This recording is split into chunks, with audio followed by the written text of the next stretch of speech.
untuk pertanyaan di YouTube memang banyak sekali yang menanyakan terkait dengan pendaftaran. Namun memang untuk sosialisasi kali ini memang materi terfokus pada 3 peraturan ya Pak ya. Jadi untuk penjadwalan nanti akan disampaikan dalam forum terpisah, mungkin secara resmi akan disampaikan oleh BKN selaku anggota tim Panselnas CASN tahun 2021. Selanjutnya Pak, ada juga yang menanyakan terkait passing grade. Passing grade ini nanti akan diatur dalam Kepenpan, begitu Pak ya, dalam keputusan Menteri Pan-RB. Kemudian formasi khusus cum laude dapat diikuti oleh sarjana atau S2 gitu. Kalau sesuai dengan Permenpan 27 memang dapat dilamar oleh peserta dengan kualifikasi sarjana gitu. Dalam hal yang bersangkutan memiliki ijazah S2, maka yang digunakan adalah ijazah S1-nya. Kemudian ada juga Pak pertanyaan terkait dengan P1TL apakah masih berlaku. Itu tentu sudah tidak berlaku lagi di kebijakan pengadaan CASN tahun ini. Kemudian terkait dengan formasi khusus putra-putri berprestasi cum laude, jadi hanya dapat dilamar oleh putra-putri berpredikat cum laude dari universitas dengan akreditasi A. Demikian Pak pertanyaan yang sering muncul di halaman YouTube. Untuk selanjutnya mungkin dapat kami rangkum dalam bentuk frequently asked question. Nanti akan kami publikasikan juga pada portal resmi Kementerian Pan-RB. Selanjutnya Pak Ari mohon izin berikut pertanyaan dari Bapak Ibu di lingkungan Kementerian, Lembaga dan Pemerintah Provinsi, BKD Provinsi. Yang pertama Pak terkait dengan persyaratan administrasi.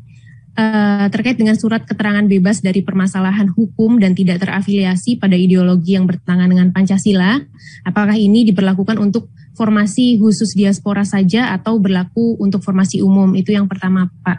Kemudian masih terkait persyaratan administrasi, apakah akreditasi program studi dan akreditasi ijazah diberlakukan pada saat tahun kelulusan atau berlaku pada saat tahun kelulusan atau pada saat ijazah yang bersangkutan keluar atau pada saat ini yang berlaku. Demikian Pak terkait dengan persyaratan administrasi. Kemudian terkait dengan SKD dan SKB Pak, ada pertanyaan terkait materi SKD, apa saja materi SKD, kemudian apakah boleh tidak dilakukan SKB dengan CAT. Mungkin sementara itu dulu Pak, nanti kami akan kembali lagi melaporkan pertanyaannya. Demikian Pak Ari, silakan. Baik, terima kasih Mbak Karimah.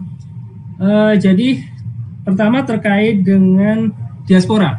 Jadi untuk diaspora memang kami perketat Bapak Ibu sekalian karena ada kemungkinan mereka kemudian sudah lama tinggal di luar negeri, terafiliasi dan sebagainya, sehingga diperlukan adanya statement khusus sebelum yang bersangkutan bisa masuk menjadi ASN di Indonesia.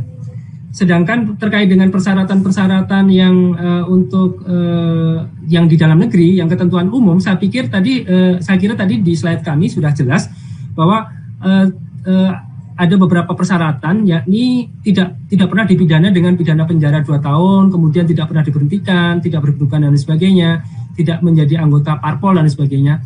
Ini monggo saja silakan diaplikasikan di masing-masing instansi, bentuknya seperti apa. Hanya kami mempersyaratkan bahwa itu ada surat keterangan, surat pernyataan resmi, atau semacam surat lamaran atau surat apa gitu yang menyatakan bahwa yang bersangkutan memenuhi kriteria-kriteria tersebut dan di kemudian hari bersedia untuk digugurkan seandainya ada keterangan-keterangan yang tidak sesuai dengan apa yang telah disampaikan pada saat pelamaran tersebut.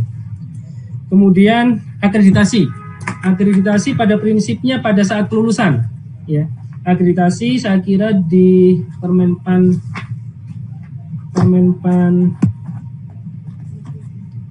27 itu sudah disampaikan pada saat akreditasi yang dibuktikan dengan tanggal kelulusan, ya, yang tertulis pada ijazah gitu.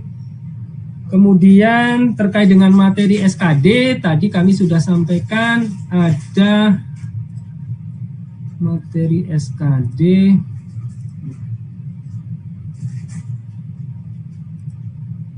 Materi SKD ada TWK, TIU, dan TKP, Bapak-Ibu sekalian.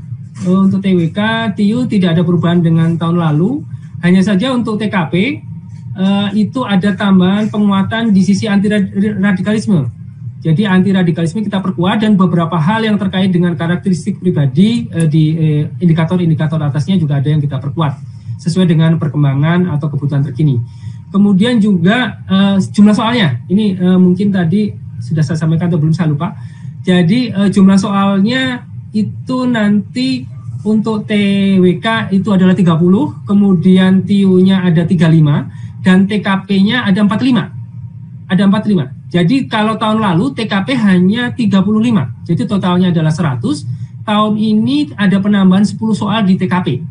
Ada penambahan 10 soal di TKP sehingga jumlah totalnya adalah 30 tambah 35 tambah 45 yaitu 110, dan waktunya juga kita tambah Bapak Ibu sekalian. Waktunya kita tambah 10 menit. Jadi kalau tahun lalu adalah 90 menit, tahun ini waktunya adalah 100 menit.